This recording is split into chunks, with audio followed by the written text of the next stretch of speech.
문재인 정부 기간 동안 코로나 예산, 문체부 소관 코로나 예산이 얼마나 투입됐는지 아십니까? 네.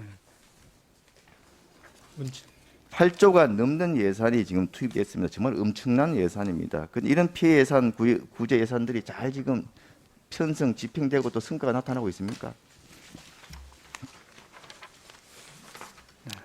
몇 개의 사업들, 주요 사업들을 뽑아봤습니다. 이 PPT를 봐주십시오. 집행률이 0%, 50% 미만 사업들이 수두룩합니다. 이번 코로나로 인해 가지고 다들 힘들었지만 가장 피해를 많이 본 업종들이 문화체육 관광 업종들 아닙니까?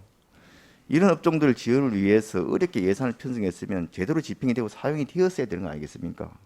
그런데 왜 이렇게 집행률 50%도 안 되는 겁니까? 네, 지난번에도 그 지적하신 사항에 대해서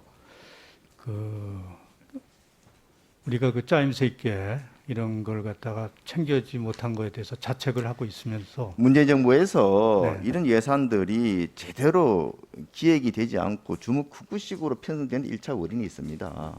그리고 편성된 이후에도 적극적으로 이 수혜를 봐야 될 그런 대상들의 이 예산들을 사용할 수 있도록 노력을 안 했던, 못했던 부분도 있고, 실제 이 피해를 본 우리 문화예술인들, 체육인들한테 도움이 되는데 이 관심을 두기보다는 정말 선심성 또 선거를 의식한 그런 쪽 예산 편성 또 집행에만 급급했기 때문이 아닌가 싶습니다. 남기성 예산의 한 예를 한번 보겠습니다. 다음 PT 한번 보십시오. 저기 보십시오. 이 미술품이 대로 번화가 이게 설치되는 게 이게 어떻게 생각하십니까? 이 공공미술 프로젝트 코로나 지원 대책 중에 한 작품입니다. 얼마나 일반 사람들이 보기에도 참 보기가 안쓰러웠으면 저렇게 철거하라고 일일 시위까지 했던 그런 사업들이 진행이 됐습니다. 이 공공미술 프로젝트가 한 해에 이게 수백 개가 추진이 됐습니다. 무려 700억을 들여서 300개가 넘게 추진됐습니다. 그러다 보니까 부실, 선정 과정에서의 그 부정 이런 부분들이 숱하게 지적이 됐습니다. 또 다음 사업들 보십시오. 여행 관광 숙박 쿠폰 문제도 마찬가지입니다.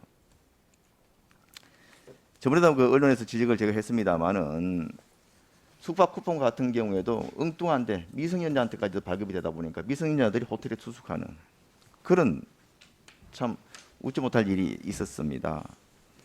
아울러 관광업계 종사자들 많은 사람들이 실직했습니다. 그 사람들 일자리 좀 만들어주라고 예산을 편성했는데 관광업계 종사자가 40% 급감했습니다. 그런데 실제 일자리 사업 예산에 참여한 사람들 보니까 오히려 객이 더 많습니다. 실제 관광업계 휴실직자보다는 일반인들이 훨씬 많습니다. 이게 제대로 된 예산 집행이라고 할 수 있겠습니까? 앞으로도 이 코로나와 같은 사태가 다시 이렇게 재발할 가능성이 많습니다. 지금도 아직 완전히 끝난 건 아니고요. 이런 그 문재인 정부의 이런 엉터리 그 사업 추진이 우리 정부에서는 좀 되풀이 되지 않도록 철저하게 과거 정부의 잘못된 사례들에 대해서 성과 분석하시고 책임 있는 있는 부분에 대해서는 책임 소재를 명확하게